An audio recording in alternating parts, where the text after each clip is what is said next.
Yeah, hi and welcome to today's video, and we will be looking at blogging today, and we're going to be looking at blog SEO best practices, how you can make the most of your blogs and try and get them ranked high in the search engines, which will then obviously get you some organic traffic. Okay, so if you're ready, let's head over to the desktop and we're going to whiz through them.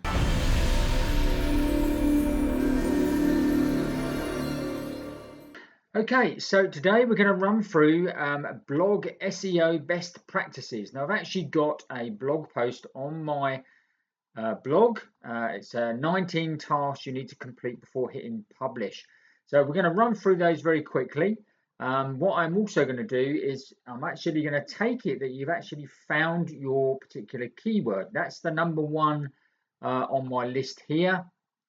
Search for relevant keywords. So I'm going to take it we found a relevant keyword and you just want to know how to obviously optimize your blog to get huge rankings on these search engines.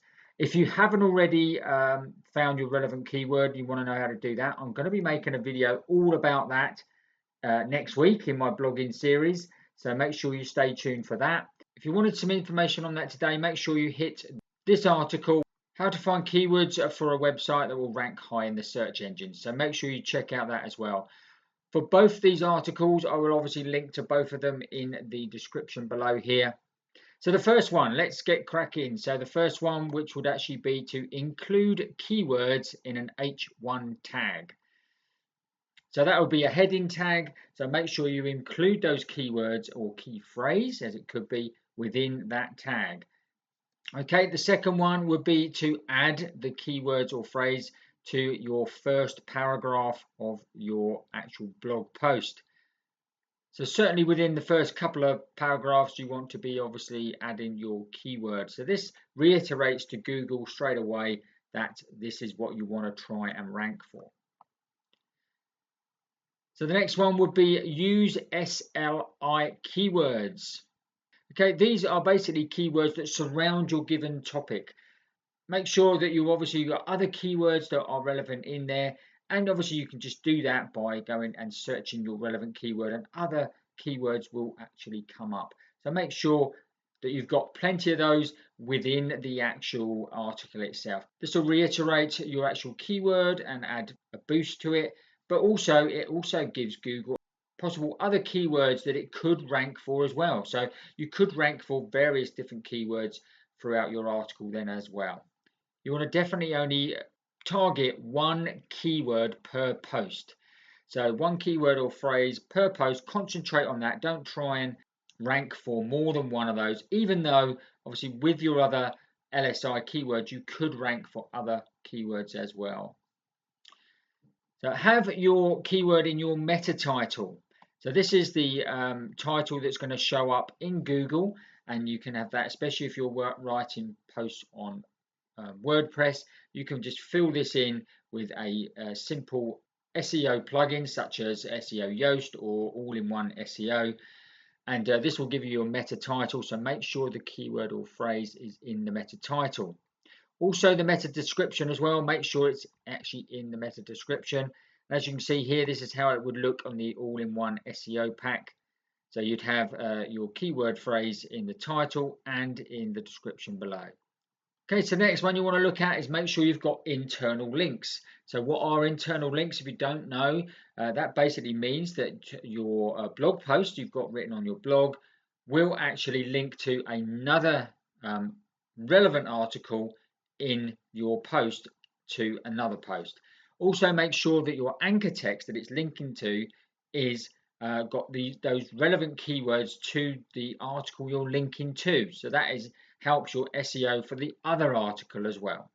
You can have as many of these internal links as you want, but I would definitely recommend you need at least one. Even if it's a fairly new blog, obviously make sure you've got one at least. Obviously you've got external links as well, so make sure you're linking to external sites. Again, things like Wikipedia, which is what I've obviously linked to here, is always a good one to link to. So if you've got sources there, that's a great source.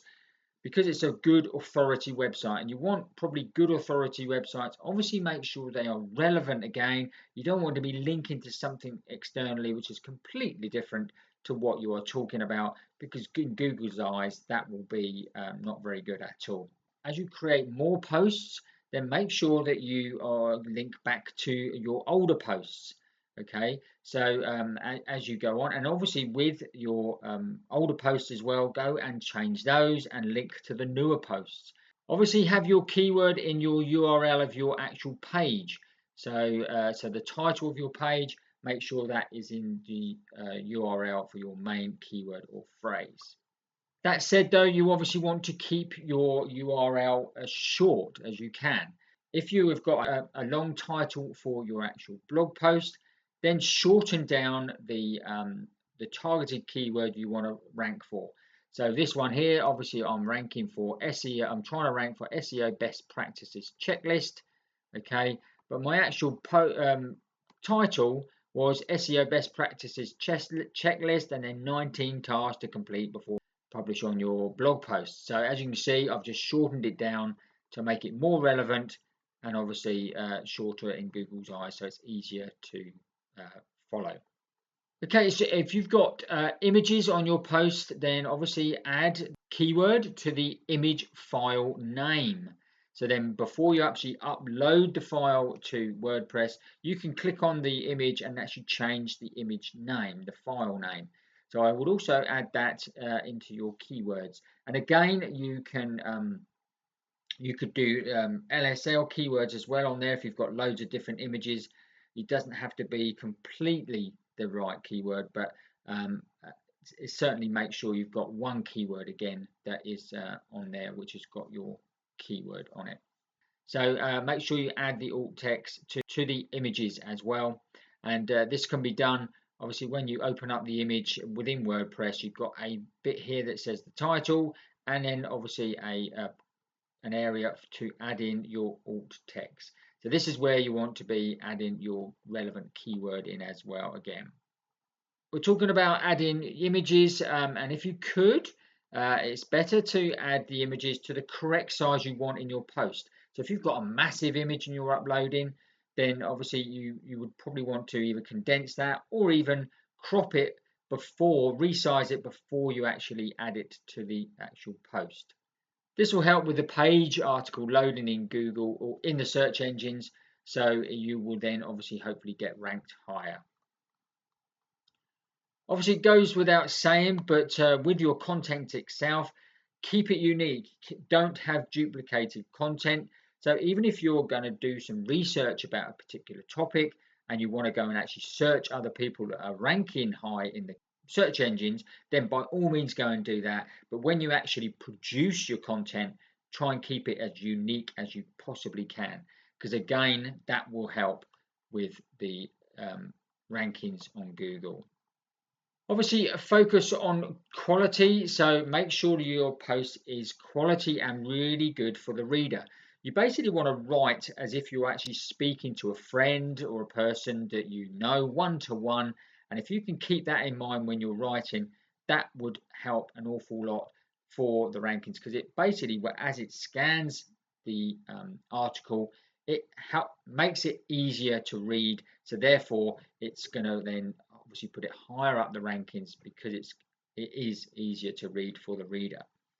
Does word count matter?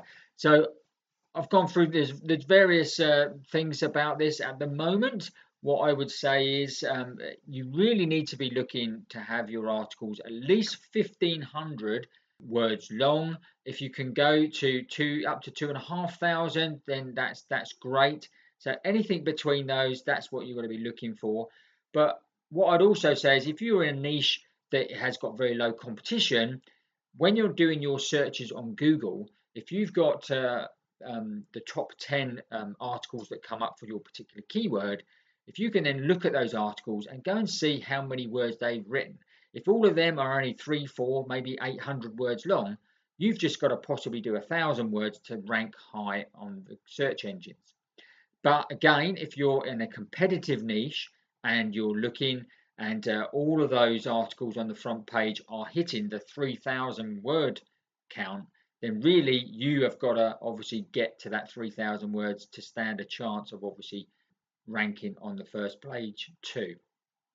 So again, it will vary on what you're looking to write on, what niche it's in, and a few other things. But certainly, I would, as a rule of thumb, at least 1,500 words to 2,500 words.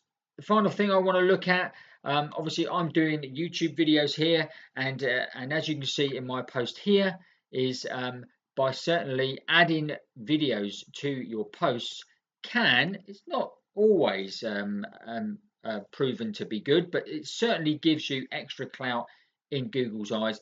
Obviously, mainly because obviously Google owns YouTube as well. So if they see video in there, if you can embed it in there from YouTube rather than upload it to your website, then that is going to be a plus on Google's eyes as well. Okay, if you found that useful, make sure you smash up that like button and comment below and share the video as well. Also, if you want more videos on blogging, then check out our playlist right here. And if you haven't already, make sure you subscribe to the channel right now, hit that notification bell, and then you will get notified every time we make a new video.